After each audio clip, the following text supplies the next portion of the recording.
Alrighty, yo, what is going on, everybody? It's your boy, Mr. DDG94, back with another reaction video. Today, we finna react to top 10 underrated animated Disney films. Underrated, Let's see here. Underrated, Oliver and Company. That's the first one to come off the top of my head. Oliver and Company.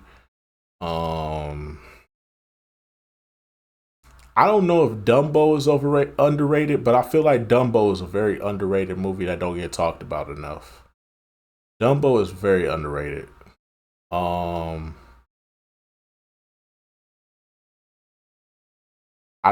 would say the Goofy movie, but I don't think people would agree with me. I think everybody's in agreement that the Goofy movie is actually properly rated. It's arguably one of the best Disney movies that didn't get the love and appreciation until the 2000s. Damn. Underrated Disney movies. Like I said, I can only think of two off the top of my head with a possible three. But without further ado, man, let's get right into this. I feel like Aristocats. How can I forget Aristocats? Very underrated. But anyways, though, without further ado, let's get right into this.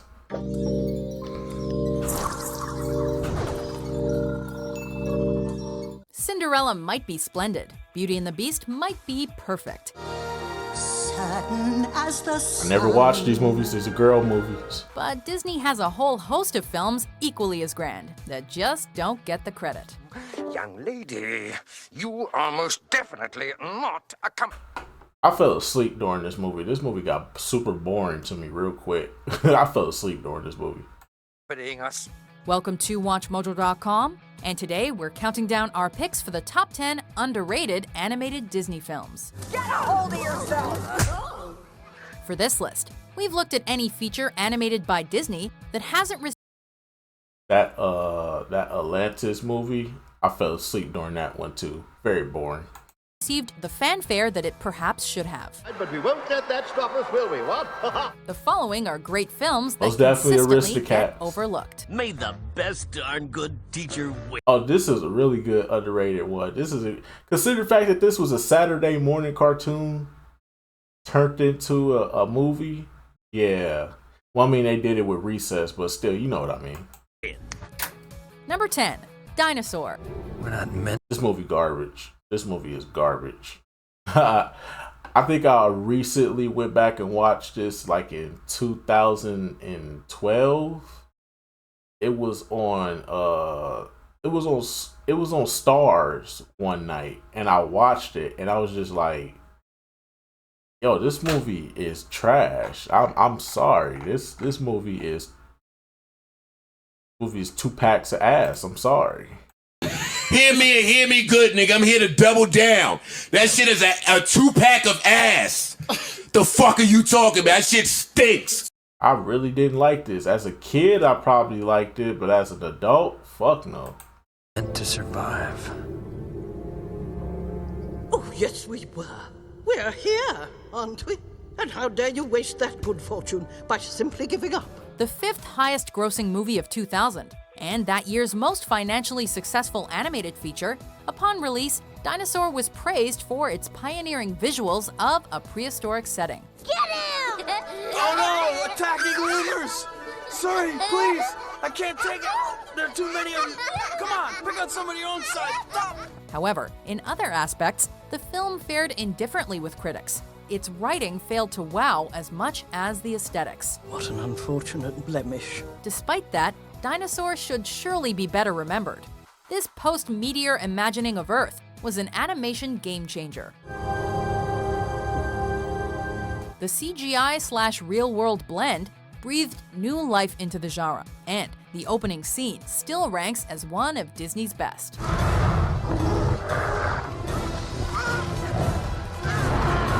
Number 9, The Aristocats. Most definitely. Everybody wants to be a cat, because a cat's the only cat who knows where it's at. A film noted for being the last feature approved by Walt Disney himself before the animator's death in 1966, The Aristocats is more than just a pleasing play on words, with Eva Gabor taking the leading role as Duchess. Very good, darling.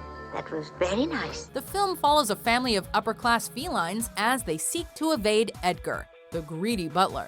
Of course, madam. How could anyone forget him? Set in Paris, there's a certain je ne sais quoi about this film and its characters. Bravo! Very good.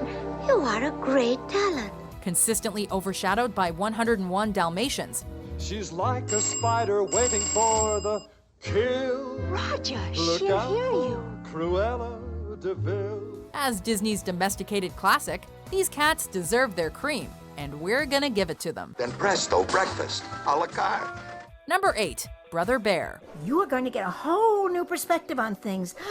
Oh, do you see in black and white or color? A spiritual saunter through rural USA, Brother Bear was originally conceived as a North American version of The Lion King. It's not as easy as it looks. Now just watch what I do, okay? Let's get a back seat or something. I look like you hunted me. A tough act to follow, the film also struggled to stand out against Finding Nemo, the Pixar effort released in the same year. Mine. A heartwarming tale in its own right, however, Brother Bear brightens up the Disney formula like few other films. I mean, I'm not a bear. I hate bears. Well, gee, eh? You're one big beaver. Don't kid me. Kenai's story is a life lesson for all little kids, and some big kids too, while Coda is just cuter than cute. I don't want to brag or nothing, but I got some moves. Number 7, The Princess and the Frog. So what now? I reckon you want a kiss? Kissing would be nice, yes? A modern take on various traditional tales, The Princess and the Frog was on the receiving end of 3 Oscar nominations. Not bad for a 197-year-old blind lady. However, it's another example of an excellent movie denied the limelight by Pixar, who released Up in 2009 as well. So long, boys! I'll send you a postcard. This movie, like I said, once again, once you meet the dog and the weird bird, this movie just gets super stale. From Paradise Falls. Nevertheless, critics rank The Princess and the Frog as a turning point in Disney's history, as it ushered in a so-called neo-renaissance at the start of the 2010s. I can read your future. I can change it around some too. I look deep into your heart and soul. You do have a soul, don't you, Lawrence? Make your wildest dreams come true. It saw the studio return to traditional animation and kickstarted a string of high-profile, highly acclaimed animated movies. Not to mention, it was the flick that introduced Disney's first African-American princess. And boy, did she make an impact. Ooh, aren't you just as pretty as a magnolia in May? Number 6, Meet the Robinsons. Oh, this was really good. I forgot about this. To the future! A story that zaps all over the space-time continuum. Our next movie is snappy, surreal, and a timely break from typically Disney storytelling strategies. Yep. 5 years ago, Dad wakes up in the middle of the night in a cold sweat, wants to build a time machine. So he starts working. We're talking plans. We're talking scale models. We're talking prototypes.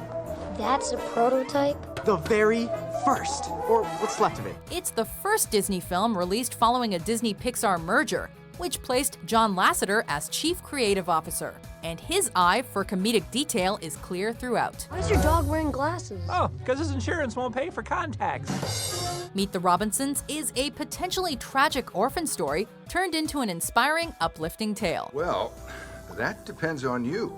Nothing is set in stone. You got to make the right choices. Its cast of original characters well and truly shook up the Disney status quo. What's going on? Why aren't you seizing the boy? Number 5, Treasure Planet. You got the makings of greatness in you, but you gotta take the helm and chart your own course. I fell asleep through this movie. This movie got super boring, real. I'm telling you, dog. I fell asleep through so many movies, bro. If the movies start getting boring, I'm gonna fall asleep through it. Especially as a kid, growing up as a kid, bro. In my younger days, bro, if the movie was boring and I fell asleep, trust me, you deserved it. Stick to it. no matter the squalls. The original ideas for Treasure Planet were actually pitched alongside those for The Little Mermaid, the movie credited by most as beginning Disney's late 80s revival. They think they know everything. You give them an inch, they swim all over you. However, Treasure Planet was put on hold for over 10 years, and when it was released, it received an undeservedly modest response. A futuristic rethink of Robert Louis Stevenson's timeless pirate legend, it features Jim as the rebel hero well worth rooting for. You know what this means? It means that all that treasure is only a boat ride away. A gaggle of memorable side characters. I'm sorry, my memory isn't what it used to be. I lost my mind. And Silver as the bad guy with a big heart. Didn't your pap ever teach you to pick your fights a bit more carefully? Shiver me timbers, it should be a classic. Without the map, we're dead. If we try to leave, we're dead. If we stay here... We're dead! We're dead! We're dead! We're dead! Number 4. Atlantis, the Lost Empire. I will find Atlantis on my own. I mean, if Once again, tried to sit through it. Super boring. Too much dialogue. Too much talky. Not enough action. I'm gonna fall asleep. I have to rent a rowboat. Congratulations, Milo. This is exactly what I wanted to hear. Another animation John in centered on Tennessee, an go ahead, what ambitious you wanna voyage say? to a legendary place. Atlantis has become a cult favorite among Disney fans.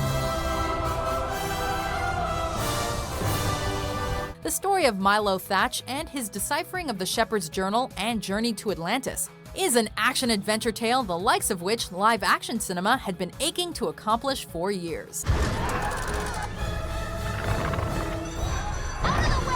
However, Atlantis was the first foray into science fiction that Disney ever made. It's beautiful. Milo, I gotta hand it to you. You really came through. A movie perhaps best remembered for the comic book style of Mike Mignola. It was deliciously fresh and fantastically dynamic. Yeah, you got that right. Number 3. The Rescuers Down Under. The boy needs our help. He's in trouble. Boy? You mean little kid kind of boy? He was kidnapped. Kidnapped? Oh, that's awful. The second film to feature within Disney's late 80s, early 90s renaissance, The Rescuers Down Under is continually ranked under the other films of that period. Oh, please don't do this to me. The Little Mermaid smashed expectations, while titles like Aladdin and The Lion King only further established the newly rejuvenated brand. I didn't make it all the way through 3rd grade for nothing. But this movie, much like the original Rescuers, failed to fill theaters in quite the same way. They all come in with a whimper and leave with a grin. Some parts, though, have always been held in the highest of regard, particularly the flight scene.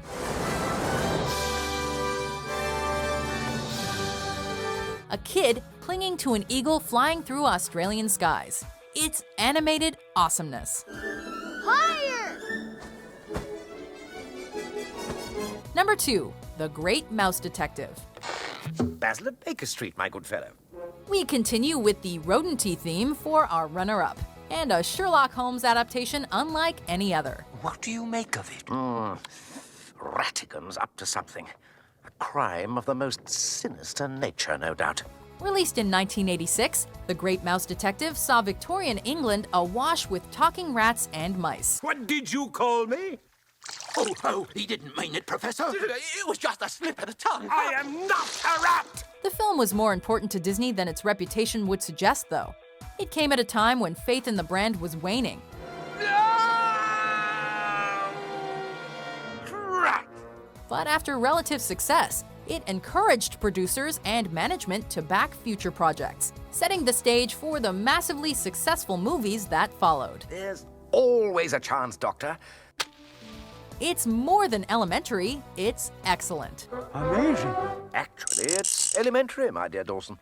Before we unveil our number 1 pick, Man, here are some honorable mentions. Fuck y'all. Hey, be a snap. How do you not put this on the list? This is a goated movie. Every song on this movie slapped.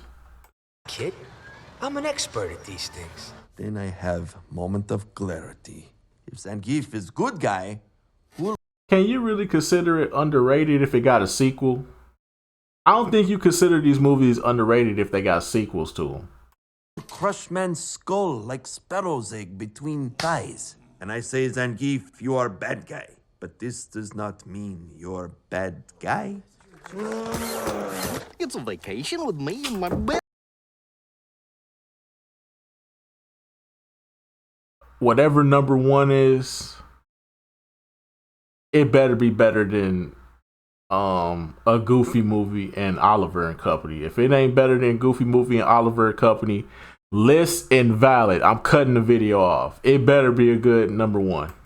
Yes, buddy. Oh, Donald Duck? No, silly. With you. It's not exactly what I had planned, but I'm human, and that's nothing to shake your tail at.